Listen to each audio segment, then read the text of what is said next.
30 জন ছিল, কিন্তু তাহলে আপনাদের কাছে প্রশ্ন হতে পারে কেন 38কে না দিয়ে 11কে দিলাম? কারণ হচ্ছে এই 911 জন মায়ের কাছে যে মোবাইলটা আছে সেটা ওনারা ব্যবহার করেন, আর এই যে 38 যাদেরকে আমরা বাদ দিয়েছি ওই মোবাইলগুলো স্বামী স্ত্রী দুইজনেই ব্যবহার করেন, সেই জন্য আমরা দেইনি। যদি স্বামী টাকাটার কথা না বলে স্ত্রীকে, এই জন্য আমরা দেইনি যাতে মায়েরা টাকাটা পায়। আমাদের লক্ষ্য হচ্ছে, আমাদের উদ্দেশ্য হচ্ছে আমরা এই সরকারের কোষাগার থেকে যে অর্থটা দিব এই অর্থটা আমরা মায়েদের হাতে তুলে দিব, যাতে করে মায়েরা তাদের সন্তানদেরকে লেখাপড়া শেখাতে পারে, মায়েরা যাতে তাদের সন্তানদেরকে একটু ভালো খাওয়া দিতে পারে, এবং একই সাথে মায়েরা যাতে আস্তে আস্তে করে একটু টাকা জমিয়ে নিজেদের ছোটোখাটো একটা ছোটোখাটো ব্যবসা শুরু করতে পারে, যাতে সেখান থেকে আয় রুজি হয়। সেই জন্য আমরা চাই এই মায়েদেরকে দেব। কিন্তু এখন কেন আমরা এই ফ্যামিলি কার্ড মায়েদেরকে দিচ্ছি? মায়েদেরকে দেওয়ার কারণ হলো এই যে আমাদের এই প্রিয় মাতৃভূমি বাংলাদেশ, এই বাংলাদেশে পুরুষ এবং মহিলা অর্ধেক অর্ধেক, এই যে প্রায় 20 কোটি জনসংখ্যা, পুরুষ এবং মহিলা অর্ধেক অর্ধেক। পুরুষরা তো যাচ্ছে চাকরি বাকরি করছে, ব্যবসা বাণিজ্য করছে, ঠিক আছে, আয় রুজি আছে, জমি জমা চাষ করছে, দোকানপাট আছে, ব্যবসা বাণিজ্য আছে। কিন্তু মায়েদেরকে যদি কোনো রকম সহযোগিতা না করা হয়, মারা যদি সচ্ছল না হয়, স্বাবলম্বী না হয়, তাহলে তো এই দেশকে এগোনো সম্ভব না। সম্ভব? সংসার যখন সুন্দরভাবে চলে, শুধু একা স্বামী বা একা স্ত্রী সংসার সুন্দর করে চালাতে পারে না। দুইজন যখন একসাথে কাজ করে, দুইজন যখন একসাথে, দুইজনের মধ্যে যখন সমঝোতা থাকে, দুইজন যখন একসাথে অবদান রাখে, তখন সংসার শুধু। ঠিক একইভাবে দেশকে যদি সামনের দিকে নিয়ে যেতে হয়, সুন্দরভাবে গড়ে তুলতে হয়, তাহলে নারী এবং পুরুষ দুইজনকে সমানভাবে আমরা রাষ্ট্র থেকে সহযোগিতা করতে চাই। কারণ নারীকে স্বাবলম্বী না করা পর্যন্ত আমরা চাই, আপনারা হয়তো কোটিপতি হবেন না, আমরা ফ্যামিলি কার্ডের মাধ্যমে আমরা চাই যে নারীরা যাতে স্বাবলম্বী হতে পারে। অর্থাৎ আপনার সন্তান বা আপনার ছোট্ট একটা কিছু কিনতে ইচ্ছা করলো, একটা লাল জামা দেখলেন, একটা লাল শাড়ি দেখলেন, একটু চিপস খাইতে চাইলেন, বা এই ধরনের প্রয়োজনীয় জিনিস আপনি যাতে নিজে সেটা ক্রয় করতে পারেন। আপনার সন্তানকে কিছু খেতে দেবার ইচ্ছে হলো, নিজে যাতে আপনি সন্তানের জন্য সেটা কিনতে পারেন। আপনার সন্তান একটা বই দেখলো, সেই বইটা সে কিনতে চাইলো, আপনি নিজে যাতে সেটা কিনে দিতে পারেন। আপনার যাতে সেই শক্তিটা আস্তে আস্তে আপনার তৈরি হয়, অর্থনৈতিক শক্তি, সেজন্যই আমরা এই ফ্যামিলি কার্ড নারীদের কাছে পৌঁছে দিতে চাই। পুরুষদের জন্য আমরা অনেক পরিকল্পনা গ্রহণ করেছি, সেগুলা পুরুষ ভাইদের জন্য সেটা ধীরে ধীরে আমরা করব ইনশাল্লাহ।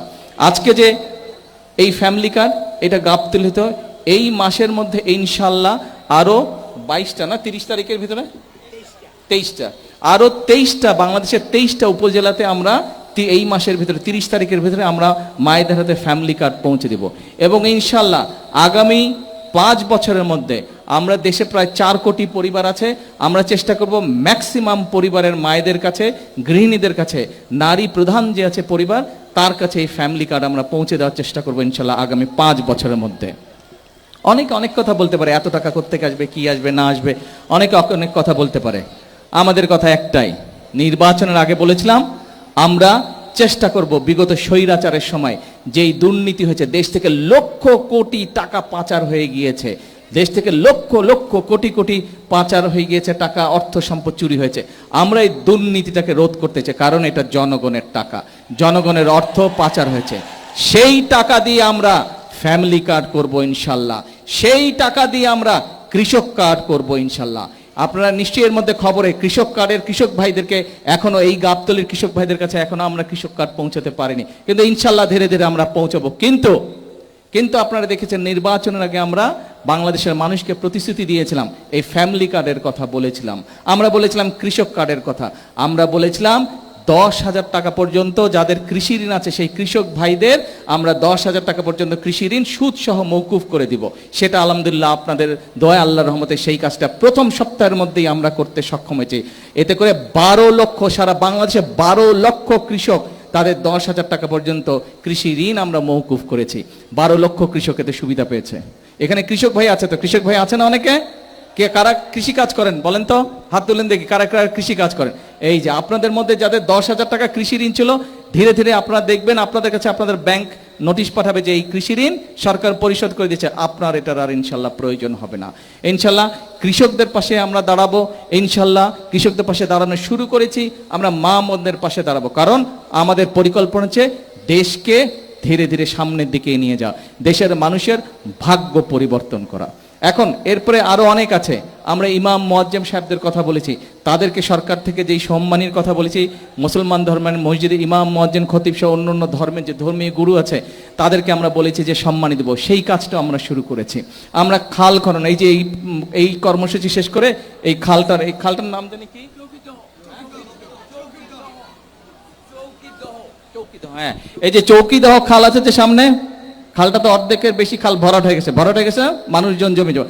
তারপর খালের যতটুকু অংশ আছে এই খালটা আমরা খনন কাজ ইনশাল্লাহ আজকে শুরু করব। এই খালের খনন কাজ শুরু করলে, এই খালে পানি থাকলে আপনাদের লাভ আছে? আপনাদের কি লাভ আসবে? খালে পানি আসলে, খালে পানি থাকলে লাভ হবে? এলাকার মানুষের কি লাভ হবে? আচ্ছা, তো এইরকম সারা বাংলাদেশে আমরা খাল খনন খানাবো। অর্থাৎ আমাদের যে পরিকল্পনা, আগামী 5 বছরের পরিকল্পনার অধিকাংশ পরিকল্পনা হচ্ছে গ্রামের মানুষকে ঘিরে, যেখানে বাংলাদেশের 70% জনসংখ্যার 70% মানুষ গ্রামে বাস করে। এই মানুষগুলোকে ঘিরে আমরা বিভিন্ন পরিকল্পনা গ্রহণ করেছি। এই যে দেখেন আজকে একটু আগে হাসপাতালে, এই যে পাশে যে ছোট্ট হাসপাতালটা আছে, এই হাসপাতালে আমরা বাচ্চাদেরকে হাম আর রুবেলার ভ্যাকসিনেশন আমরা দিয়েছি, ইনজেকশন আমরা দিয়েছি, টিকা দিয়েছি। কেন? আমরা দেখেছি গত স্বৈরাচার, যেই স্বৈরাচারকে 5ই আগস্ট এই বাংলাদেশের জনগণ বিদায় করে দিয়েছে, খেদিয়ে দিয়েছে এই দেশ থেকে, যারা পালিয়ে গেছে, ওদের সময়ও আমরা দেখেছি যে এই বাচ্চাদের জন্য, এই অসুখের জন্য যে টিকা লাগে, ওষুধ লাগে, সেটা তারা বিদেশ থেকে আনে নাই। একই সাথে তারপরে 5 তারিখে যেই সরকার আসলো, 5 তারিখে যেই সরকার আসলো, সেই সরকার প্রায় 1.5 বছর ক্ষমতা ছিল, তারাও বাচ্চাদের কথা চিন্তা করেনি, তারাও এই ওষুধটা আনেনি। ফলে মধ্যখান দিয়ে কি হলো, এই অসুখটা যখন শুরু হলো, দুর্ভাগ্যজনকভাবে অনেকগুলো শিশু প্রাণ হারালো। অর্থাৎ কিছু মানুষের গাফিলতির কারণে বাংলাদেশের বেশ অনেকগুলো শিশু আজ প্রাণ হারিয়েছে। আর যাতে শিশু প্রাণ না হারাতে পারে কোনো শিশু, সেই জন্য তাড়াতাড়ি আমরা বিদেশ থেকে এই ওষুধটা এনেছি। ওষুধটা এনে এখন 2 কোটি, সারা দেশে 2 কোটি বাচ্চাকে আমরা এই টিকাটা দিব, যাতে করে বাচ্চারা সুস্থ থাকে, যাতে করে এই অসুখ না হয়, যাতে করে মায়েদের টেনশন না হয়, যাতে করে বাবাদের টেনশন না হয়। ইনশাল্লাহ সেই কাজ আমরা করব। এখন আসেন, বক্তৃতা দিলে তো অনেক হচ্ছে, বিকালে আবার আরেকটা জনসভা আছে, ওখানেও বক্তৃতা দিতে হবে। হ্যাঁ, কি বলে শুনি না।